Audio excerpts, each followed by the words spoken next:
Hello there and welcome back. Today's dilemma is these pipes here, not just on this machine but on every machine that not quite all of them, but especially the JCB. So this is the third service pipe just here. So this runs like different attachments and other bits and bobs, so like rotor grabs, jackhammers, all sorts of bits. But the problem is every time you come to them, they're under that much pressure. You can either not take them off, or you either can't get, so this is the fitting that would be on the end of the jackhammer, and because they're under that much pressure, you can't push them in very easy. And sometimes in the cab you give the buttons a bit of a wiggle, sometimes works, sometimes doesn't, and it's just a bit of a pain really, because what you have to do, you have to get this bit here and you have to slacken it off with a spanner to let the pressure out. On the new JCB Loadals, there's a button in the cab that vents the lines, and you press it and it vents it. I've never used it, so I don't know if it works or not. But I just looked at this and just thought it's a real pain. This is. There's got to be an easier way of dumping the pressure in these pipes. So you don't have to sit there, let the oil out for a couple of seconds, and then do it back up again, and then you can shove this back on. Because at the moment it's under full pressure. So I've made a device. So this little thing here, this is a high pressure valve. So it's not your normal ball valve, it's a high pressure valve. And I'm going to try and somehow, because there's two lines on this, there's one here, then there's the return line the other side. I don't know why manufacturers haven't even done this in the first place, because it's so easy and simple. So yeah, I'm going to join this line to the other side with this valve. And then when I want to dump the pressure, I just pull that lever and it dumps it back into the return line. I'm not going to mount it just here, because I'll have to rig a load of pipe work up across here, but I don't know if this ram might hit it. So what I'm going to do, I'm going to mount it on the back of the boom just to see if it works. I'm sure it will work, and then I'll get my head around it at some point and probably, put it here somewhere. I might even join these pipes up just here. No idea yet. But right, let's go to the back of the boom. So, these are the third service lines, the outside lines, just here. Put a T-piece in each one, just here. And then that should, we screw that on there like that. And that on there like that. Hopefully this will work. Because this is a very easy, simple fix, and it's cheap. We like cheap. Right, put that on there. I mean, this is just a mock-up to see if it works. So, like, there's a tap on the back of the line at the moment, but I'll probably mount this down the other end of the boom. I've only mounted it just here because it's easy to get out and easy to do without having to take loads of pipes off and other bits and bobs. So, do him up like that.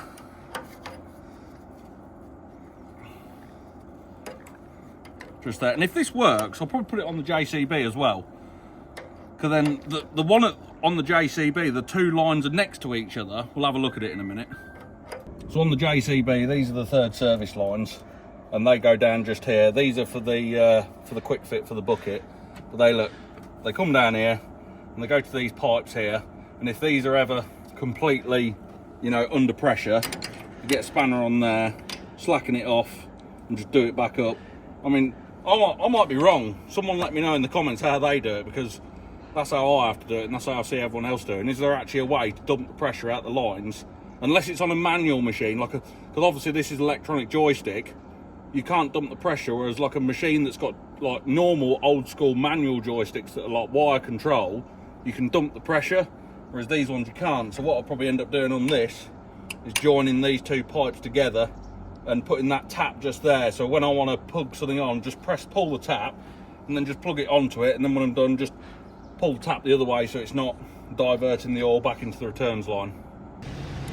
Right, so I've just pressurised this third service line, and I've even left the machine running this time, because then that will just keep constant flow of oil. Sometimes if you leave the machine running, it'll just sit there pooling oil out. So usually when you slacken it off, you have to turn the machine off. So, but anyway, on the flat face fittings just under here, obviously this will be the fitting. If I try and push that in there, I can't get that in. Or I probably could if I push really hard, but it's really difficult. So, whilst it's running, I'm going to turn the diversion valve. Unfortunately, I've got to walk to that part of the machine. It's not mounted just here. So let's go and have a look.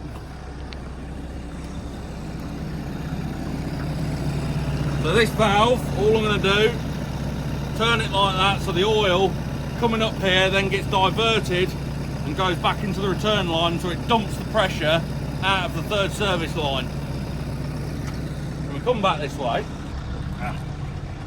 and if my mathematical calculations are correct, which they never are, this should push straight in here without any effort. So if I go there, oh, look at that. That's it. So it's got rid of the pressure out the line by diverting it into the returns line. I mean, why don't people do this as standard? This is ridiculous. You could have a tap just here. I mean, even if it had just come out as a T-piece and just let the oil out on the floor, I don't know.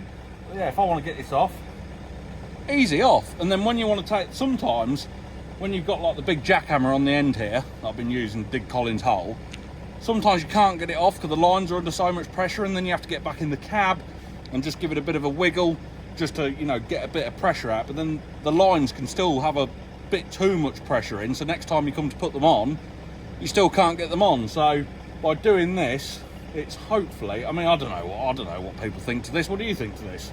It was just a thought that come to my head, and I thought, well, we'll have a go with that. So yeah, let me know what you think. We're going to go have a look at a few other bits what we've been up to at the moment as well. So I'd be really interested what you think to this in the comments. Another Tom Lamb practical idea. The world's most reliable machine, this JCB. Moving it out of the way so we can get some barley out. So what's happened just here is, you can see a load of, this is sugar beet and fodder beet, or whatever it is, on the new concrete. I've been away for a couple of days doing a few bits, and I've come back and my dad's dumped it all over the nice new concrete, so that's excellent. It looks like he set the old sugar beet cleaner up as well, so what that does, that cleans all the soil out of it. So you put it in there, all the soil drops out on the floor on the new concrete. So then all the concrete's going to be a mess. Because, you know, yeah. So I'm like, yeah, okay. So we'll just have to wait and then clean it up. Got the brush and try and brush it off, but...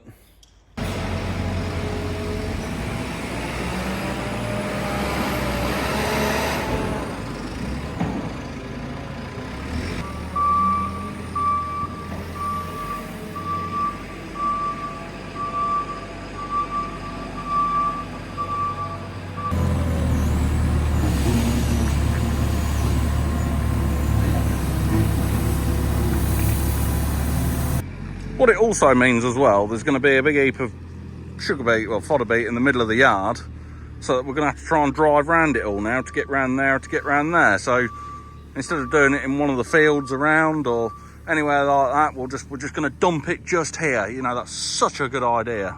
Not.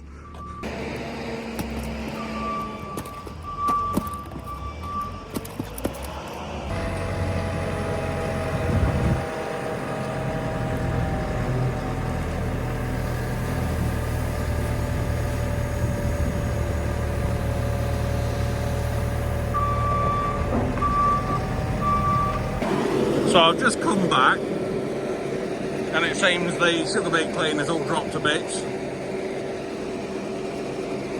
And now all the chains are in a big heap on the floor.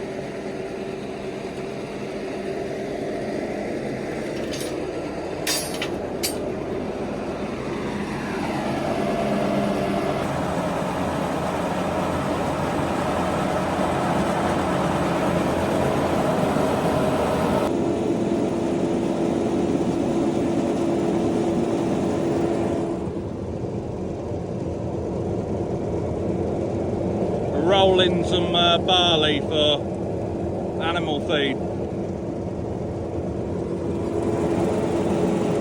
Just crunches it up. Goes through two big rollers underneath that just squash it.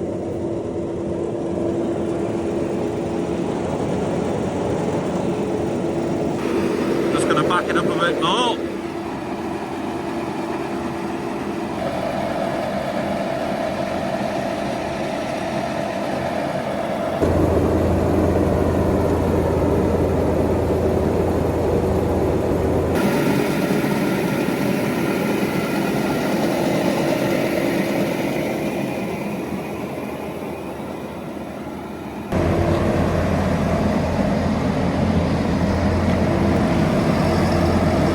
dusty, horrible job, isn't it?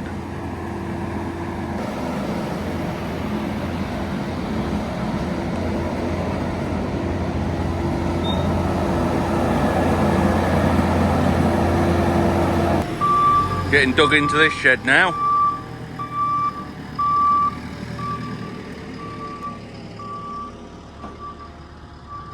We're starting to expose the pedestals from the fans outside, but unfortunately there has been a slight issue. You might be able to see it. Yeah, accidentally, I haven't hit that, I've hit the stick, and luckily they just bend. So yeah, that's not good, but it's all right. First trailer's full. Now we're on to the next one.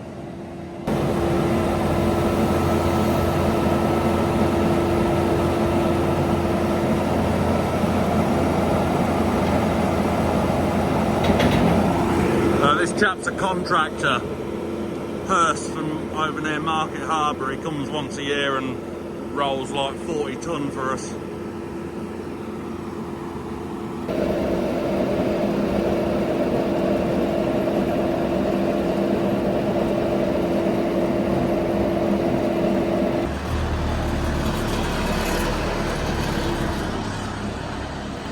Halfway through the heap. Next trailer's on. Got that one to fill as well, and we'll fill that one. So it's brilliant to see the new concrete yard getting completely abused. Yeah, what's been going on in that little car? So I'm getting in the queue, getting ready. So as soon as that trailer's full, I'm gonna pull under with this one and fill the next trailer up. Oh look. Hello, David. Haven't seen the cat for days, and all of a sudden it decides to turn up because it wants feeding. Then the concrete's being done in 2 more weeks' time, so I'm sure it'll be here every hour of the day. Well, I hope you've enjoyed my my little video. Let us know what you think in the comments. It's always good to know what other people think to these little ideas, because I quite enjoy doing them. Like to know where you're watching from as well, because that's always interesting. It gives everyone else a chance to have a look. And the good thing about if you subscribe, it's free. It doesn't cost any money. No, everyone thinks it might cost a few quid, but it doesn't. All it does is give you a notification that I've put a new video up so you can watch it free of charge. So yeah, thanks for watching, and I'll see you all soon.